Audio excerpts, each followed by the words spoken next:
اللہم صلی علی محمد۔ ربی یسر ولا تؤثر وتمم بالخیر ربی زدنی علما۔ السلام علیکم ورحمۃ اللہ وبرکاتہ۔ آج ہم جانیں گے کہ اسماء حسنی کس کو کہتے ہیں اور الرحمن الرحیم کا مطلب اور اس کا مفہوم۔ اللہ تعالیٰ کی ذات وہ ہے جو اس ساری کائنات کے نظام کو کنٹرول کیے ہوئے ہے، نہ اس کو اونگ آتی ہے اور نہ ہی وہ تھکتا ہے۔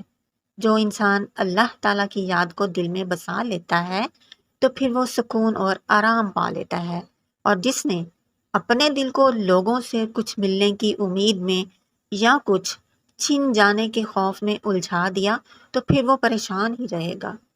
جب اللہ تعالیٰ کسی بندہ کو اپنا محبوب بنانے کا ارادہ کر لیتا ہے تو اس کو اپنی محبت کے لیے منتخب کر لیتا ہے، اس کو اپنی عبادت کے لیے خاص کر لیتا ہے، اور پھر اس انسان کی زبان، اس کی جو زبان ہے انسان کی، وہ ہر ٹائم اللہ تعالیٰ کی یاد میں مشغول رہتی ہے، اور وہ بندہ اللہ تعالیٰ کے دین کی خدمت میں لگا رہتا ہے۔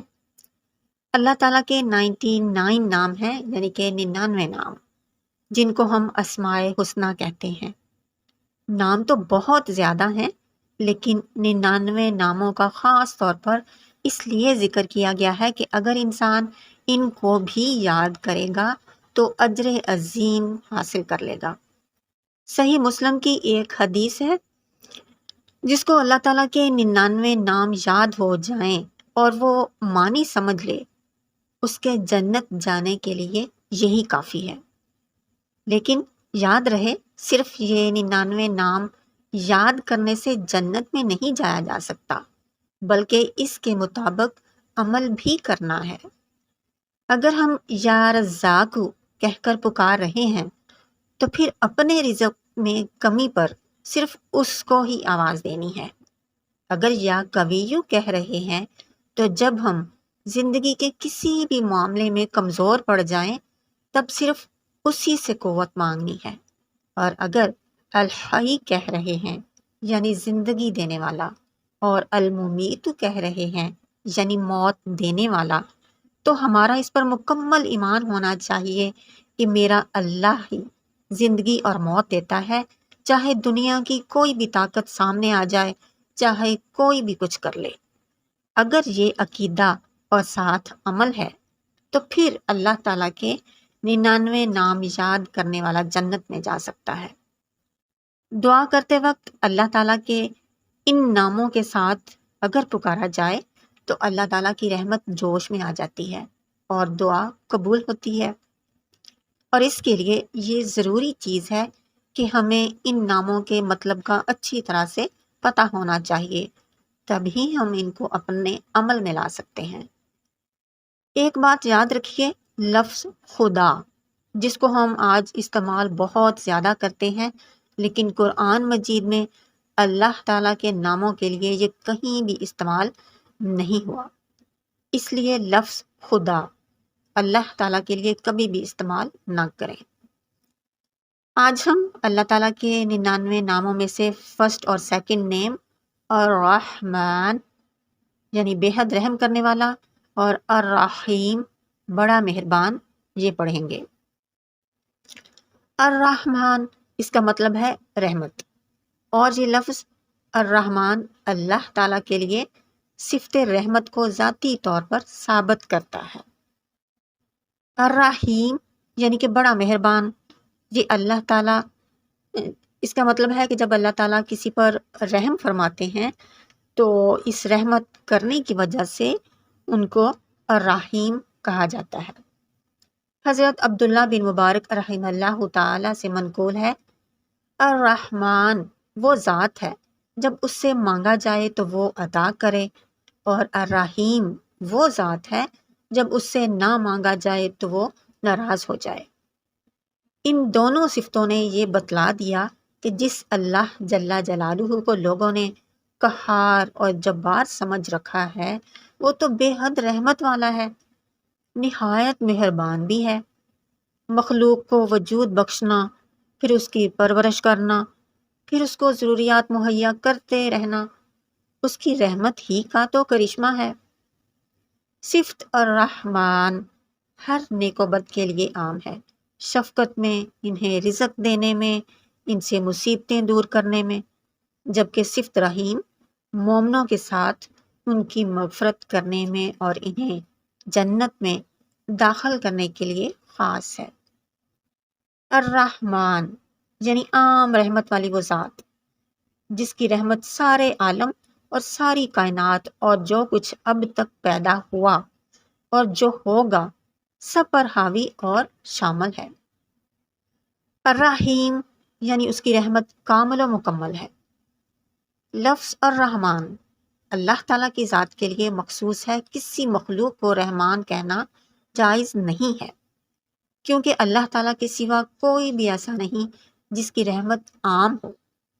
اللہ تعالیٰ کے بارے میں بہت سی قومیں نعوذ باللہ اس غلط فہمی میں مبتلا رہیں کہ انہوں نے اللہ تعالیٰ کو جلالی شہنشاہ سمجھا، جو قہر و غضب سے بھرپور ہے، جس کو راضی کرنا، خوش کرنا بہت مشکل ہے، اور اگر رحیم و مہربان ہے بھی تو اس کی رحمت و مہربانیاں کسی خاص خاندان یا خاص نسل اور خاص قوم کے لیے ہیں، باقی ساری دنیا کے لیے وہ بڑا سخت گیر حاکم ہے۔ یہی غلط فہمی اور گمراہی بہت سی قوموں کے لیے شرک کا باعث بنی، اور پھر شیطان نے ان کے کانوں میں یہ پھونک دیا کہ اللہ تعالیٰ کی مخلوق میں کچھ ایسی ہستیاں ہیں جو اپنی نیکی اور پاکی کی وجہ سے اللہ تعالیٰ کے بہت قریب ہیں۔ اللہ تعالیٰ نے ان کو بھی بہت کچھ اختیار دے رکھا ہے، اور ان میں اللہ تعالیٰ جیسا جلال و غصہ بھی نہیں، اور ان کو راضی کرنا اللہ تعالیٰ سے زیادہ مشکل نہیں ہے۔ لہٰذا ان ہستیوں سے تعلق جوڑ لینا چاہیے تاکہ اللہ تعالیٰ کے عذاب اور گرفت سے بچا جا سکے۔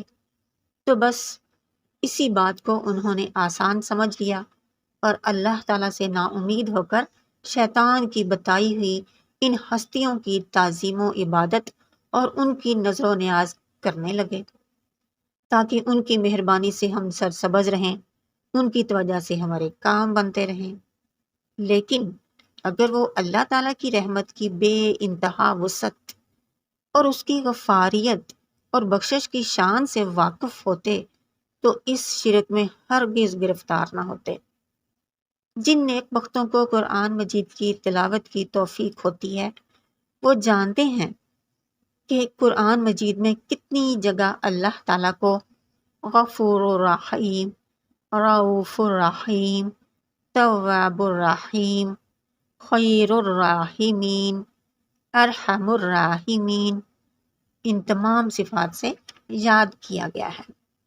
سورۃ الانعام میں اللہ تعالیٰ کا ارشاد ہے، اللہ تعالیٰ نے اپنے اوپر رحمت اور مہربانی لازم کر لی ہے، تم سب کو قیامت کے دن جمع کرے گا اور اس میں کسی شبہ کی گنجائش نہیں۔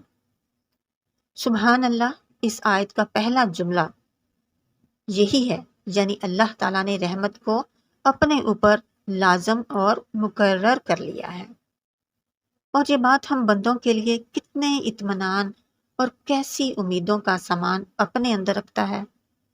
ایسی رحمت والے پروردگار سے نا امیدی اگر کفر نہیں تو پھر اور کیا ہے؟ اسی طرح سورۃ زمر کی آیت نمبر 53 سے بھی یہی معلوم ہوا کہ گنہگاروں اور خطا کاروں کے لیے اللہ تعالیٰ کی رحمت و مغفرت میں گنجائش کا اعلان کیا گیا ہے۔ اللہ کی رحمت کی وسعت اور کشادگی کا تو حال یہ ہے کہ دنیا بھر کے بڑے بڑے مجرموں اور سیاہ کاروں کے لیے اس میں گنجائش ہے، لیکن اس کے دروازے میں داخلے کے لیے لازمی شرط یہ ہے کہ بندہ اس رحمت والے آقا کی طرف رجوع کرے اور اس کے ساتھ اپنے معاملے کو درست رکھنے کا ارادہ رکھتا ہو، اگرچہ اس سے پہلے وہ ساری عمر باغی اور نافرمان رہا ہو۔ صحیح مسلم کی روایت ہے کہ حضور نبی کریم صلی اللہ علیہ وآلہ وسلم کے سامنے قیدی پیش کیے گئے، تو ایک قیدی عورت اپنے بچے کو ڈھونڈ رہی تھی۔ جب وہ بچہ مل گیا تو اس عورت نے فرتے محبت سے بچے کو اپنے سینے سے لگا لیا، اس کو دودھ پلایا۔ تب آپ صلی اللہ علیہ وآلہ وسلم نے فرمایا کہ تم گمان کرتے ہو یہ عورت اپنے بچے کو آگ میں پھینک سکتی ہے؟ ہم نے کہا اللہ کی قسم وہ اس کو آگ میں نہیں پھینکے گی۔ تب آپ صلی اللہ علیہ وآلہ وسلم نے فرمایا کہ اللہ تعالیٰ زیادہ رحم فرمانے والے ہیں اپنے بندوں پر بنسبت اس عورت کے اپنے بچے پر۔ ان سب باتوں سے پتہ چلتا ہے کہ وہ الرحمن ہے، وہ الرحیم ہے۔ بس ہمارے لیے شرط یہ ہے کہ ہم خالص اس کے ہو کر رہیں۔ وما علینا الا البلاغ المبین۔ السلام علیکم ورحمۃ اللہ وبرکاتہ۔